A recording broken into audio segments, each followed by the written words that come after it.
That made me dizzy. Welcome back. Another episode, The Rundown. This is episode 4. I'm alone this time, by myself, in the chair. I do have some show notes. Thought I'd add a bit more structure. I've trialed the show notes for the past few episodes, and they've made it much nicer to run through the actual podcast. So today, what we're going to talk about is White Lotus. Been watching that. Plot twist, it's fucked. Decca Strong on the weekend. What am I noticing from my new training block? These are in the wrong order. I have jumbled them around. Oh my gosh. Athlete psychology, intensity in training, and how to apply it, or how I think you should apply it. There's a bit of relationship chat. There's zone 2 is muscularly hard, or at least I find that's the topic that I want to talk about. And then the last one is just something that I've been struggling with / working on recently. And I figured I'd add a bit of insight into that. So that's how the episode's going to go. First up, let's talk about White Lotus. So I've been binging it. I'd watched the first season ages ago, loved it, and then went to watch the second season, and they had changed all the characters, and I don't like when they do that. I don't like when they get rid of characters and bring new characters in. It's just not, no. I formed a connection to the characters. Keep it that way. Anyway, so I didn't watch the second season for ages, and then we watched the second season. It was fucked. It gave me anxiety. It's an exaggeration, but I just didn't like it. Made me uncomfortable, made me squirmy. And I was like, fuck this place, fuck this show, I'm not watching it again. And then we started watching the third season, and it was so fine at the start. And then it just wasn't. I don't know, if you watch the most recent episode, I think it's the second to last one. A few things happen in it that are interesting and uncomfortable. So, yeah, I'm not looking forward to watching. I think the new one comes out tonight.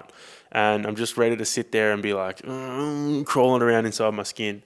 It's just fucked. But I love the concept. I love the concept of the show. You can tell the writer literally just rolled up to a hotel and then some fucked up shit was going on while he was there. And he was like, dude, I reckon this stuff happens everywhere. And then he just wrote a show about it. So great concept, fucked show. Yeah, so it's just one of those ones that you just can't stop watching. We also started watching Black Snow as well on Stan, and it's really good. We watched a couple episodes the other night, Sunday night, and I just didn't want to go to sleep. I wanted to keep watching it even though I was working the next day. So good sign of a show if that happens. Anyway, moving on from White Lotus, because it's so fucked up. If you haven't watched it, go watch it. Then you'll know what I'm talking about. You just want to disappear and punch yourself. It's crazy. Deka Strong. So I did that for the first time on the weekend. The backstory there is I was originally meant to do Deka Fit a few weeks ago, but they canned it because of the heat, which I was a bit disappointed because I wanted to give it a shot. But we got free entries to Decca Strong, and I was like, it was a $500 prize. I was like, fuck, it'd be rude not to. So did that. I won $500, which is crazy because I spend so much money on high rocks, racing high rocks, training for high rocks, and then I roll up and I've won more money doing Deca than I have doing high rocks. So I don't know, maybe high rocks should start offering some prize money. That'd be great. But went there. It was at the Melbourne Fitness Expo. Now, Fitness Expo, it's not my vibe. I feel like there's bodybuilding and then there's performance training or performance athletes. Very different ends of the spectrum. I'm not sure it's my vibe going there, like watching a lot of people carry their meals around, sit down, eating their meals. Like I get it, I understand that's their sport, but it's just not for me, really. I couldn't imagine that, going to an expo and having to sit there and, eat my fucking meal. It's also very aesthetic based, which is something I've definitely got some stuff there I need to deal with, in terms of image and how people value their image highly from, some stuff I have been through. And I think that, to me, as soon as I see people value their image higher than other things, I'm kind of like, nah, don't rate it. So I think that's a big part of it. But I do understand it as a sport. I get it. It's fucking hard. Personally, I couldn't do it. I'd rather train the way I train than train the way they train, I suppose, which is, I guess, why I'm doing what I'm doing. Anyway, on to Deca. It was fun, real short. It took me 13 minutes and 12 seconds or something. It was very different to high rocks. Nothing put your muscles in the state of screaming. I feel like it's not very strength endurance based. It's just capacity. You've just got to be able to go, and you've got to be able to go full steam for a short duration, because nothing exceeds like 30 reps. So everything's pretty short. Everything's pretty sustained in terms of how many reps there are. You're not going to tip yourself over the edge in 30 lunges, but like you can go fast in 30 lunges. So it's really a matter of going fast. Didn't really know how I was going to pace it. I just kind of went fast, and it worked out really well. I went Saturday. My time got beaten on the Sunday by 2 seconds, which is a spew. I would have loved to have had the fastest time of the weekend, but I did have the second fastest time, so I'll take that. Lucky though, the $500 was for. There was a $500 prize for each day, so I got my prize. But yeah, it was a fun little race, random, like backyard in terms of setup and equipment, but like really fun and different. I never thought I'd do a race that was 13 minutes long, so I have now, which is cool. We hung out at the expo for a bit, tried to get some free stuff. Did get some free stuff, which was cool. But aside from that, yeah, that's it. Decca was cool, I guess. What else did I have in there? I swear to God I had more notes on that. That can't be it for Decca Strong. I really hope they reschedule Decca Fit for when I'm here and not away. So fingers crossed, because I'd love to do the Decca Fit, which is a 500-meter run in between the movements. I chipped my tooth as well, which I coincidentally got fixed today at the dentist. I was doing a burpee with a ram, which is like it's like a rubber foam roller that is their sub for a sandbag.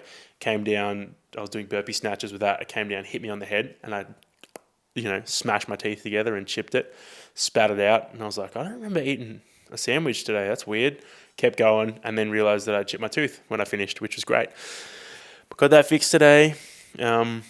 Small process, but I didn't think it through. I went in and I was like, it's fine. She'll just put some of that stuff in there, like harden it, grind it back, no worries. But then she fucking numbed my gums, and I just hate getting needles in my mouth. I was freaking out, dude. She pulled out this needle and it felt like it was huge. It felt like it was the size of a pool noodle. And I was like sitting there with my eyes shut, opening my mouth, just squeezing all my muscles together. And because I was so alert, I could feel it go into my gums, and I just didn't like it one bit. And then my mouth was numb. It was just a whole thing. I just don't like having a numb mouth, because you feel like you just look special, but you're not. You're fine. It just feels weird. But I had that done this morning, which is cool. So I had to get up earlier to do my ride, which I was like not motivated about. I don't like getting up super early. When I don't have to, but today I had to get up at 5:30 so I could fit my ride in before going to the dentist, which I did, and I'm glad I did, because it's given me opportunity to record this podcast. But yeah, I just don't like getting up early, dude. It's not for me. I'm a bit of a princess at the moment. Anyway, moving on to more pertinent things. I'm now in the 4th week of my new training block. It is going well. It is going real well. I have been clocking up a few hours each week, I think. Let me check. Last week I cracked 18. The week before was 17. I think I'm around that space weekly, which is cool. That's where I want to be, really, until a few weeks out from Worlds. I want to be hovering around the 16 to 18 mark. Yeah. So the first 3 weeks of the training block have been 16, 18, and 18 hours. I'll probably clock 18 this week. And if I can kind of hit around that mark, I'll be very happy. In terms of how I'm feeling, it feels really, really good. I feel really strong. I feel fit when I do things. My body is recovering really well. I think because there is a balance of intensity, but also like high intensity, but also low intensity in there. I'm not doing too much of any one thing. I think the balance is great. I haven't changed a whole lot in terms of the structure of my week since the start of the year. It has stayed relatively the same with the exception of some runs. And I think that has been the key. One of the realizations I've had lately is consistency plays a big part. Stacking weeks and weeks and weeks of quality training is more important than, say, well, obviously more important than any one session, right? I learned that, I guess, in my Ironman days, but it only really has just recently hit home. The fact that, it might be worth missing a session. If you wake up and you feel shit or your body doesn't feel right, missing or changing a session, if it means continually showing up and being able to train, is far more important than that one session. And I think a lot of people need to understand that, particularly with high rocks training. Everyone really always wants to do high rock sessions, high rock sessions, high rock sessions. But it's not the high rock sessions that make you fitter. It's every other fucking session that you do that makes you fitter and stronger. Like, if my body's not right and I don't feel great, or my back's sore, or something's playing up, I am far better off dropping that session, going to see a physio and get that injury sorted or that niggle sorted, and then coming back the next day healthy and able to train, as opposed to pushing through that session, pushing through the next session, and potentially injuring myself. So I think the longevity of it and the consistency of it is so much more important than any one session.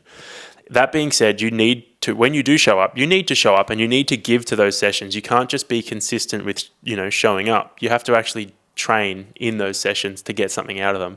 But I think that's something that I've managed really well over the past like 3 or 4 months, really. The whole first part of this year is the consistency and the showing up and the being able to put, work in week after week after week after week, and my body is adapting to that work. It is adapting. It feels like it's adapting. It's hungry.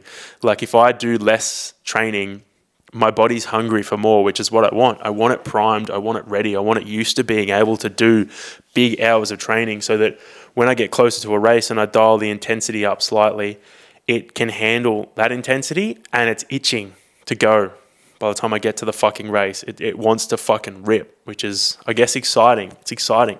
So it feels really good. I'm about to change my conditioning sessions up ever so slightly by bringing in a little more intensity into one of them, not into all of them, just to feel that top end stuff, and then do like a back down set. So hit a top end intensity and then a back down set with some volume. I think that's a card I'm going to play next week. So from week 5 onwards. In terms of strength sessions, happy with how they're progressing. It's fun doing a bit of strength and strength endurance at the same time. I'm keen to see how far I can go in terms of both at the same time.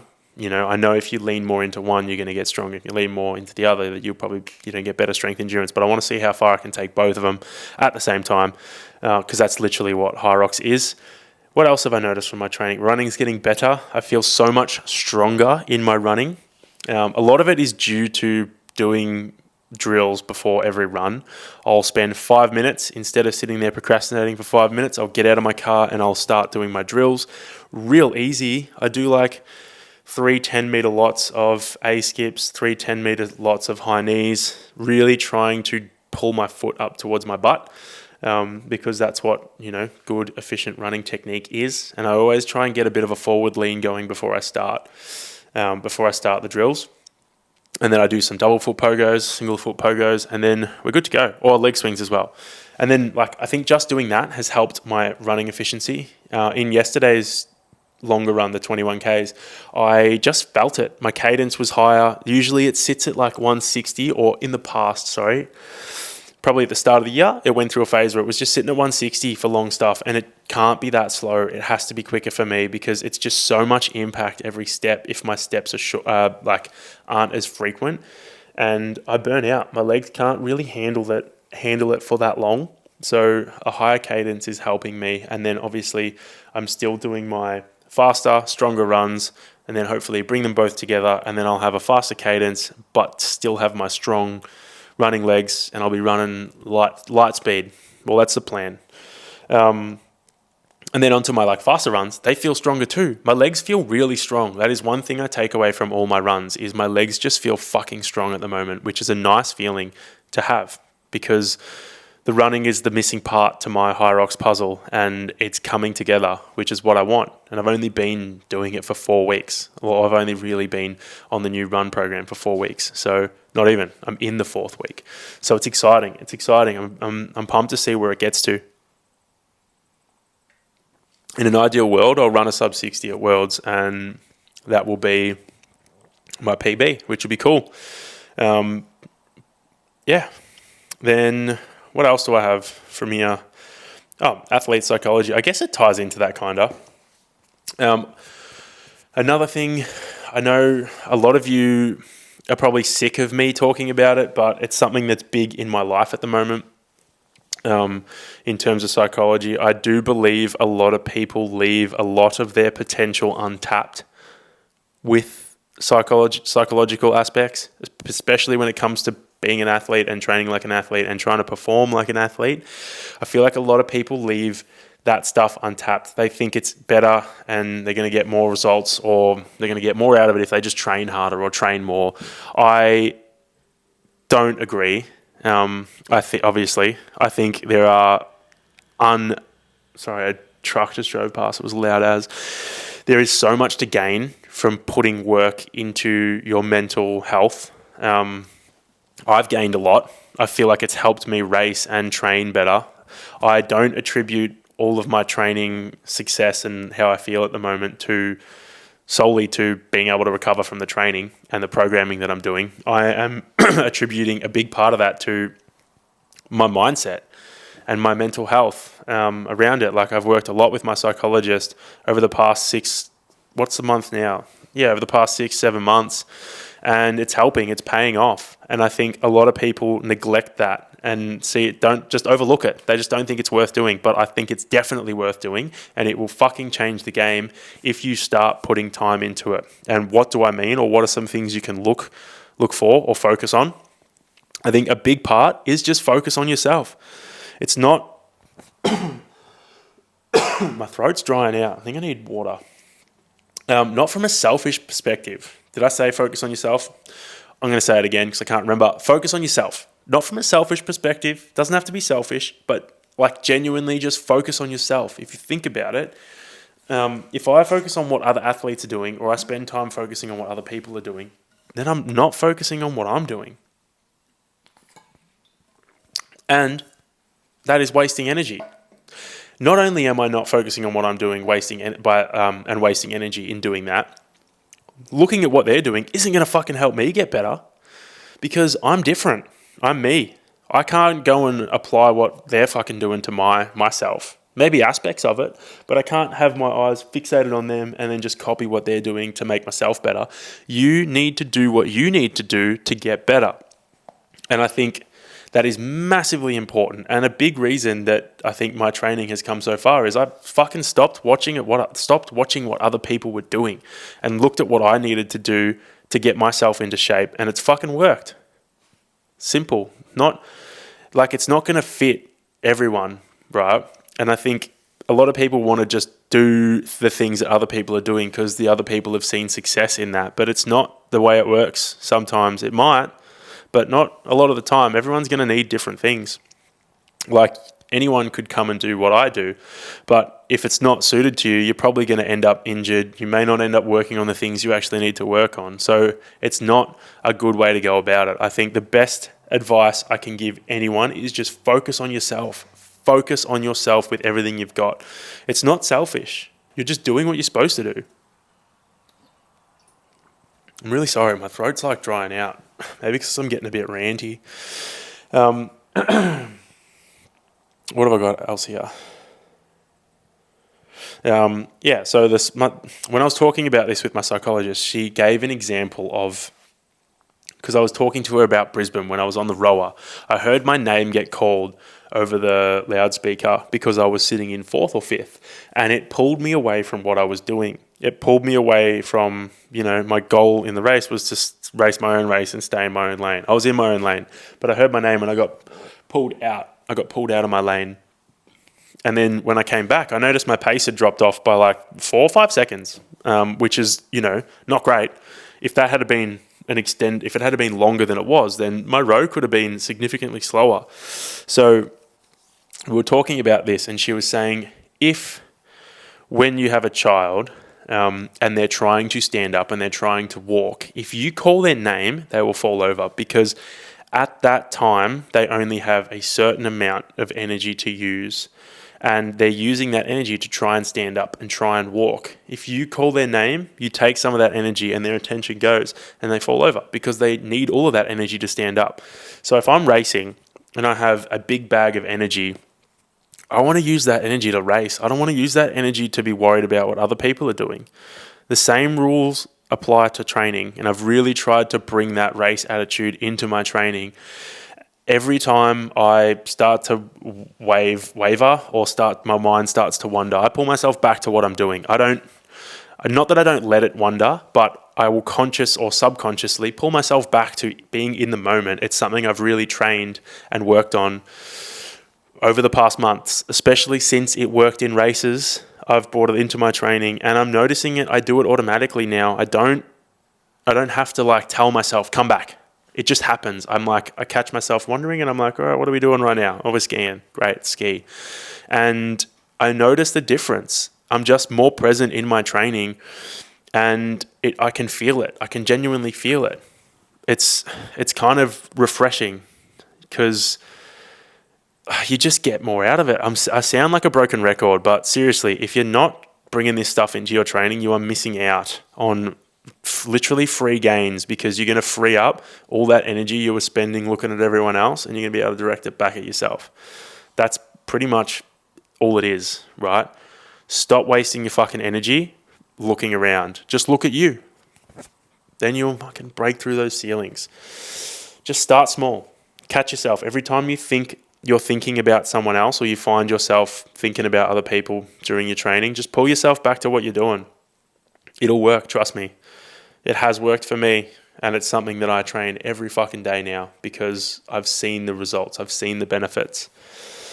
Moving on to, let's go training intensity. Then I'm going to talk about zone 2 stuff because I had an interesting thought about zone 2 stuff, and it was kind of applicable this morning as well when I was doing my ride. So intensity matters in your training, obviously, right? You think it does, but it matters when it matters. There are other times where it shouldn't matter and it doesn't matter, or I guess it does. It depends on the intensity you're trying to bring. So what I'm talking about is when it's time to go fucking hard, you need to go fucking hard. You need to go hard. When I hit a max set of my deadlifts or my back squats, it is a max set. It's the kind of, I push myself to the kind of point, especially with a back squat. A deadlift is fine because you can go and it may not come off the floor. But a back squat, I will hit the rep that I'm not sure that I'll stand up from. And then when I'm finished with that rep, I'm not sure that I'm going to be able to walk it back into the rig.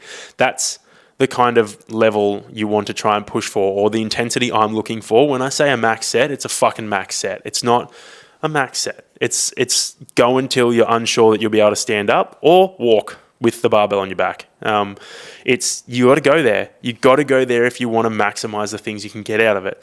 But on the flip side to that, there's also a time where intensity needs to stay low. In order to hit those peaks, you have to be able to stay low as well. And I think a big part of my training week is down that bottom end of we're just coasting. Like this morning's ride, I get on and I just cruise. I don't sit there and try and push certain paces and stuff. I just work. I don't sit there and dawdle because otherwise it's boring, but I don't try and push too hard. If it gets too hard, I dial it back because that's not the point of the session. The point of the session is for it to be easy, and I want it to be easy. So I think intensities matter a lot when you're training, and I think when you need to go, you have to fucking go. You can't fuck around. But because of that, you also get to enjoy those easier sessions where you're cruising. I got a cruisy run tomorrow. I'm so excited. 5:30 plus. So I can run 5:30s or slower. That's great. That's so much easier than doing hard efforts. So I'm looking forward to it. You look forward to the easy stuff when you do the hard stuff. And I think it just brings balance to your program. You got to be careful too. You don't want to be doing too much hard shit. You want to be able to make sure you can recover from it. For me, I rarely do max stuff. I'll only do a singular max set of my compound lifts on Monday and Wednesday. And then I'll do some max efforts in a minute in my conditioning session Tuesday, which is today. So they're different maxes though. They're not it's just a max kind of speed effort. I can't really max myself out muscularly in that time frame. It's more of a how many reps can I get in really fast in a minute. So they're the only times that I'll really max out during the week. The rest of it is either that moderate intensity, just touching threshold or below, or pretty easy, which is exciting. So I think, yeah, intensity matters is your takeaway from that one. Let's go zone 2. So I had a thought, right? I don't know if this is a thing, but I find zone 2 muscularly hard on a bike. Running, it's different. Running's fine. I can hit zone 2. Running pretty easy. But on a bike, zone 2 is difficult. My legs fucking burn out.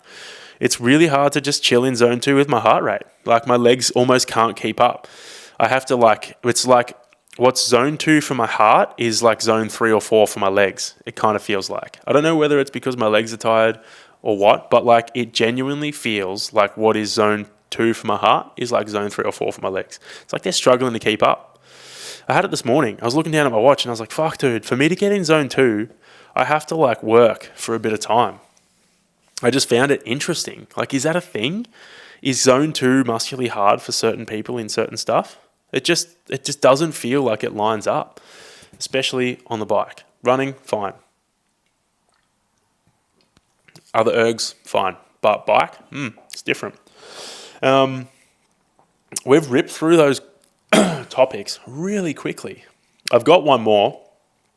I'll launch into it and we'll see what happens. This could end up being a fucking absolute rant, but I'll try not to. I feel like I've been a bit ranty today.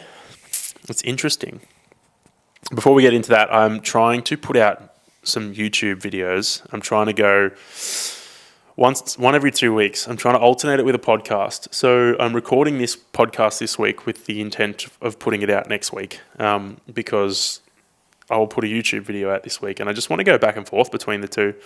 I think with this social media stuff, I'm really trying to get a handle on how to kind of balance it all in terms of Instagram. I guess Instagram, TikTok, and YouTube Shorts are all in the same category. They're all the same. So the content I post on one, I can post on all three.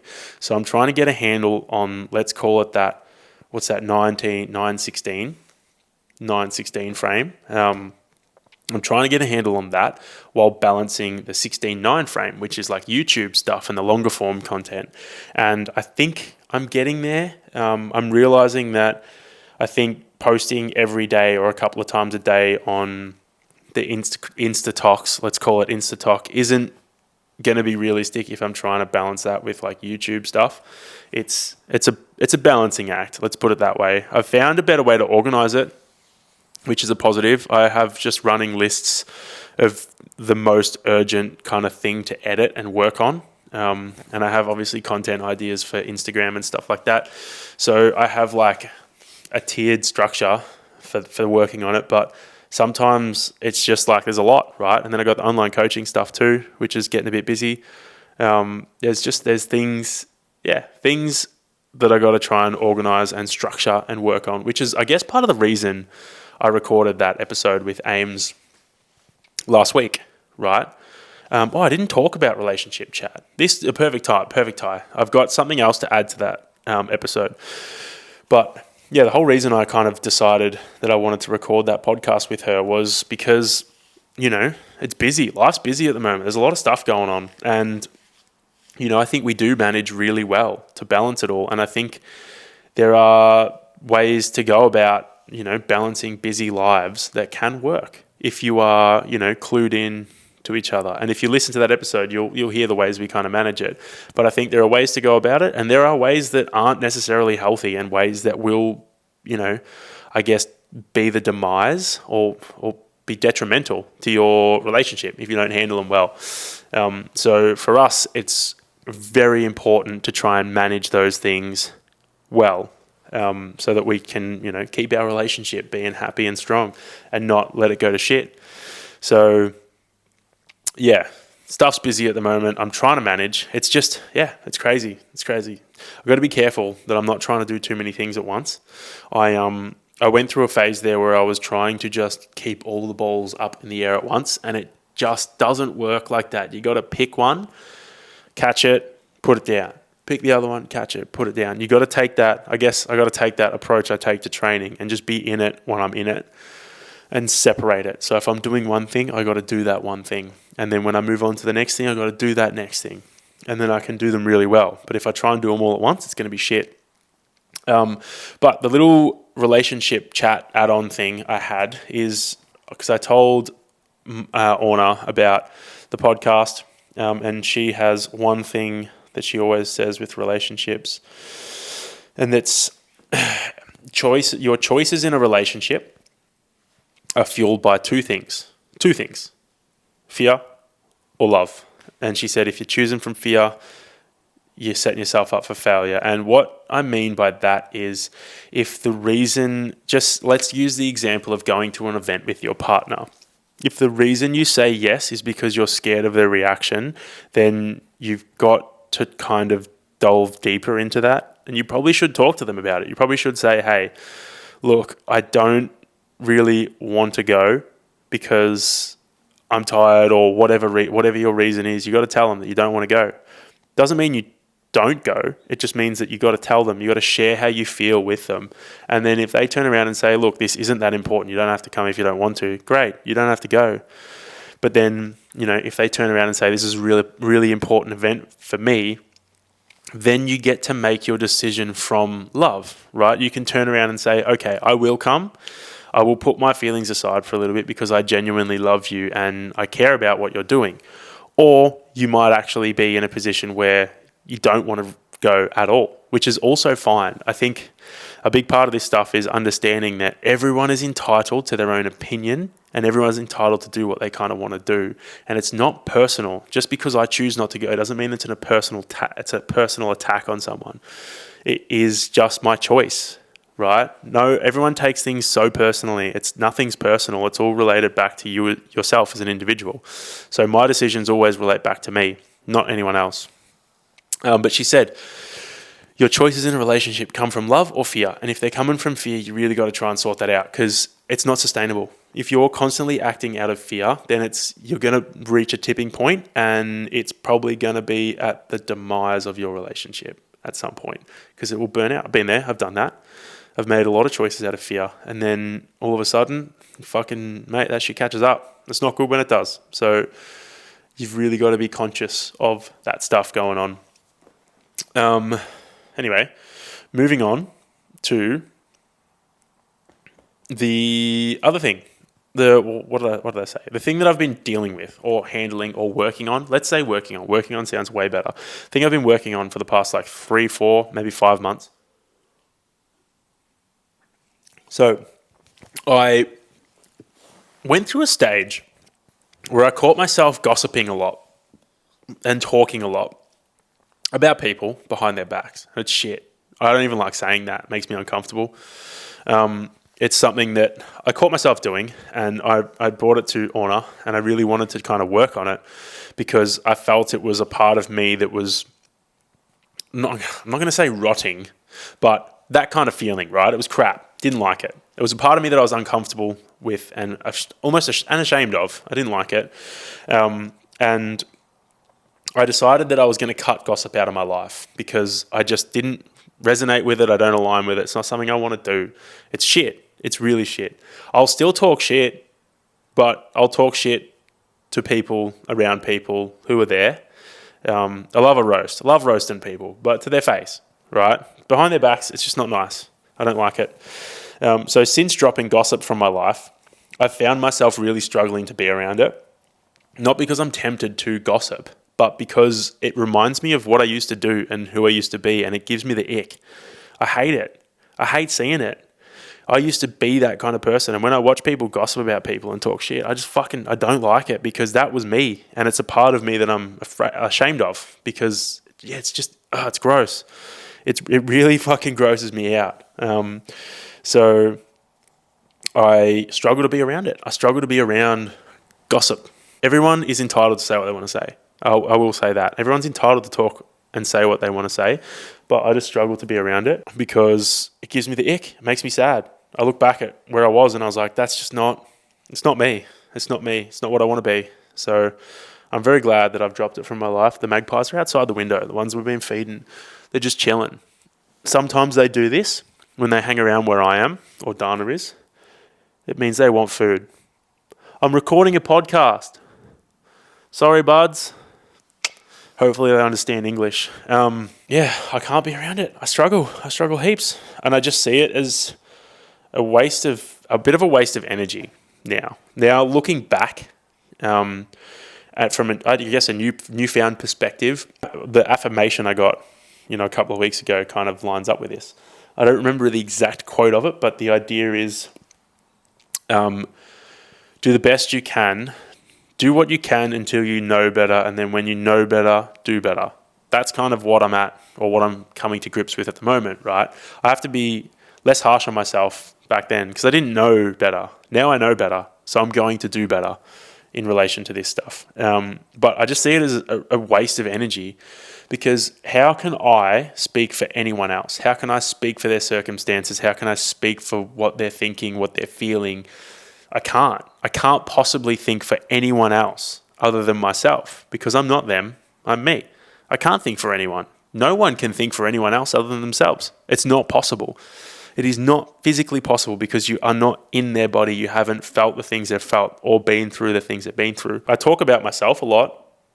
Because I think it's important to talk about yourself in terms of how you're feeling, the things you're going through. I think that stuff is more important than talking about other people, because like I said, I cannot speak for anyone else other than myself. So why would I go around speaking for other people when I can only speak for me?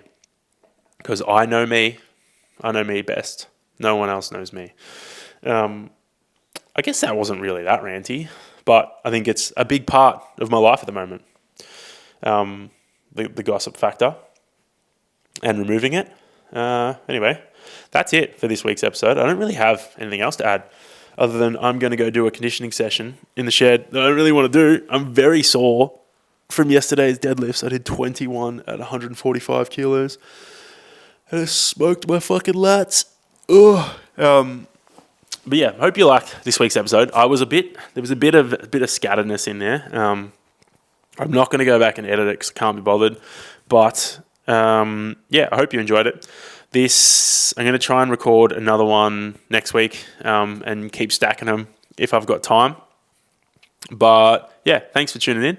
Appreciate it. Hope you enjoy this one. It wasn't as fun as the one with Ames. I'm going to try and get her on again. I really want to get my brother on to do an episode with me, but we'll see how that goes. Anyway, that's it from me, guys. Enjoy the rest of your day, afternoon, morning. Enjoy your session, whatever you're doing while listening to this.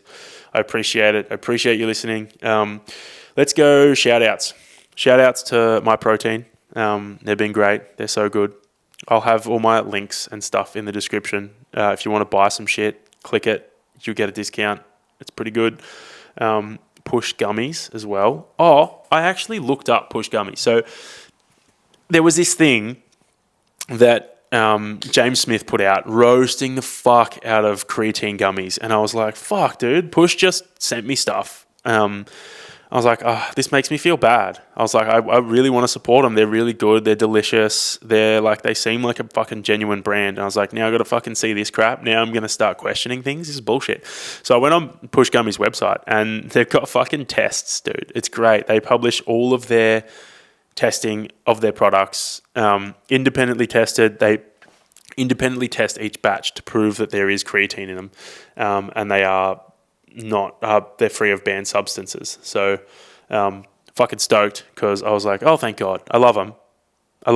So I don't want to have to sit there and be like, oh, you guys are actually fucking full of shit. They're not. They're legit. They're as legit as it fucking gets. He was referring to other shitty brands, not Push Gummies. Push Gummies are the best. So if you want them, I've got a discount in the bio as well. But yeah, that's it. Peace out. I'll see you guys next time we run down a babushka. We're drinking a Celsius.